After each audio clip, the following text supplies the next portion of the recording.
Did you know there is a massive opportunity to generate more revenue on social media that is hiding in plain sight? Now, don't take it from me.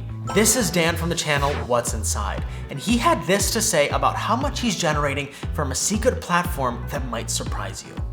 If you were to take shorts or what you're getting from like Meta or Instagram or Snapchat or TikTok, which platform is currently winning? Obviously YouTube's winning, but shorts has its own fund.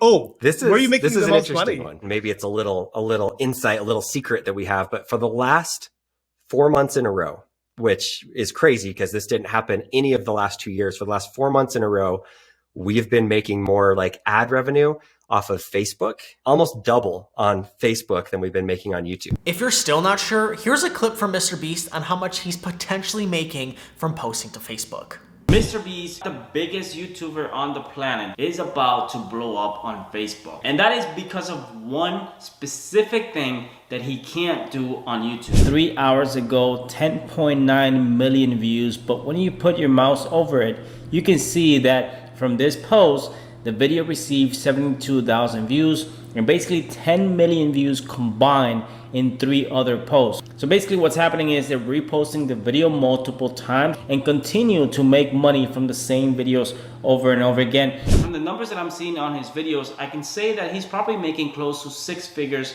per month from his Facebook page. And if MrBeast took Facebook seriously, he could probably get those numbers to $1 million or more per month, implementing the same techniques he's applying on YouTube by creating multiple Facebook pages. So I have no doubt in my mind that sooner or later, this is what's gonna happen with his Facebook pages, and they're gonna be making a killing with Facebook monetization. Before you go running to upload videos, there's a couple issues that we need to speak about first. Should you be repurposing short form content to other platforms? If you're watching this video, you're probably wondering if you should post your shorts to other platforms like Facebook, Instagram, and maybe TikTok. And you've probably wondered, should I upload the exact same video that I posted to shorts to all those channels? Now, it's a great strategy if you're just starting out to get eyeballs and to generate attention. But there are a few things that we need to consider if you are doing this. First, you don't want to post another video that has a watermark from another platform to any other platform because you'll hinder your views and you will destroy your reach. Personally, what I prefer doing is recording a video externally on my camera, much like I'm doing right now, so I own the video. That way it's not dependent on platforms like TikTok, Instagram, or YouTube, and you won't have to remove the watermark, you own the video. Number 2, maybe you shouldn't be posting to other platforms. Before you pop off in the comments, hear me out.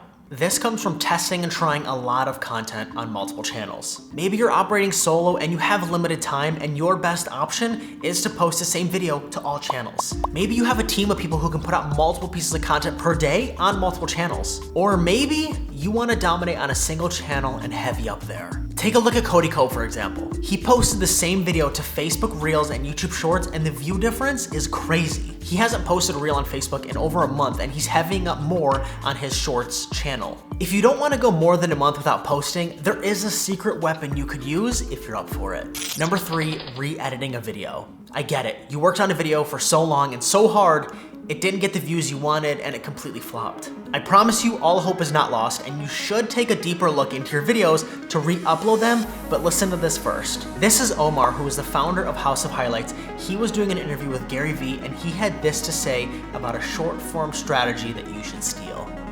Do you get excited when something you post or your team posts that you think is going to crush fails? I love that. Yeah, I had a I'll tell you why I love that. One of my favorite things to do on TikTok right now is I remix my video. So if a video does bad that I believe in, one of the videos I actually had was my story. It was like how I started House of Highlights and how I ended up at ESPN. And when I first made the video, it was 55 seconds. It was just way too long. And it took me 4 tries to make that video. I made that video 4 times and I think it got 1,000 views, 100 views every single time I posted it. The 5th time I posted that video, it has 9 million views. Really? You know what I mean? Yes. It's important for everyone to hear. Yes. I made a video, why do UFC fighters put on Vaseline? And, before every fight, people, you see that. First time I did it, 5,000 views. I changed it. I'm really harsh in my video. If I believe on it, I'll take out parts. I'll redo the hook. 19 million views on TikTok. I'm not making any of this up. No, I know you're not. You saw the headline, I'm sure, because you're in the trenches like I am. MrBeast talks about spending 6 figures on a thumbnail. Yes. Yes. Yeah. It's just the little things. It matters for a lot of people watching right now. Going that second, third, fourth, fifth edit and giving it a shot, especially with the way the world works now, where the algorithms are just kind of like taking it and like letting you win based on the creative variable, not just how many followers you have, is a game changer. No, I agree. And I think another thing also is like, it can be the littlest edit for like on Instagram. What we realize is if a video did bad and it didn't have text on screen, hey, you just need to add that text on screen and maybe add wait for it, or watch the kid in the back, or watch this fan's reaction. And that video might be going from having 5,000 likes in 20 minutes to 100,000. Yes, it's worth it to re-upload a short or a video that you've already posted,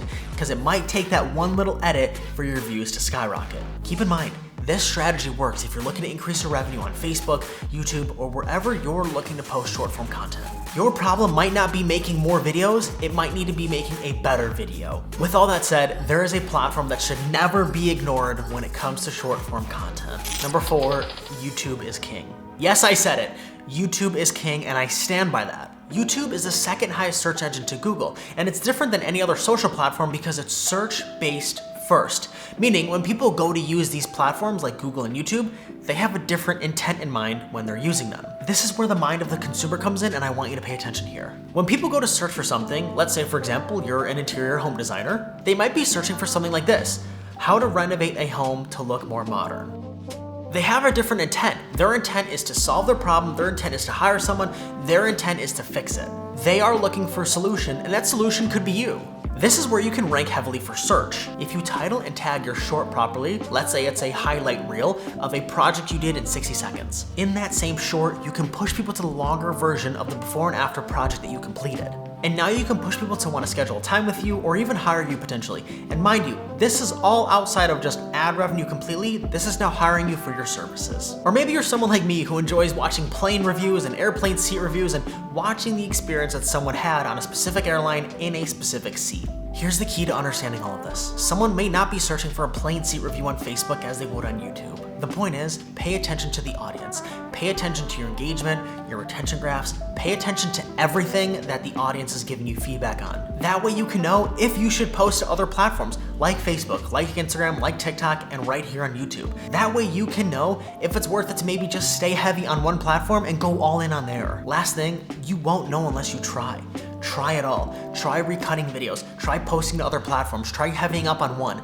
All of it works. It just depends on the audience and what they like. And if you give the audience more of what they're enjoying and more of what they're liking and what they want to see from you, you will grow your business, you will make more money, you'll grow your audience, and ultimately, you will grow your channel right here on YouTube.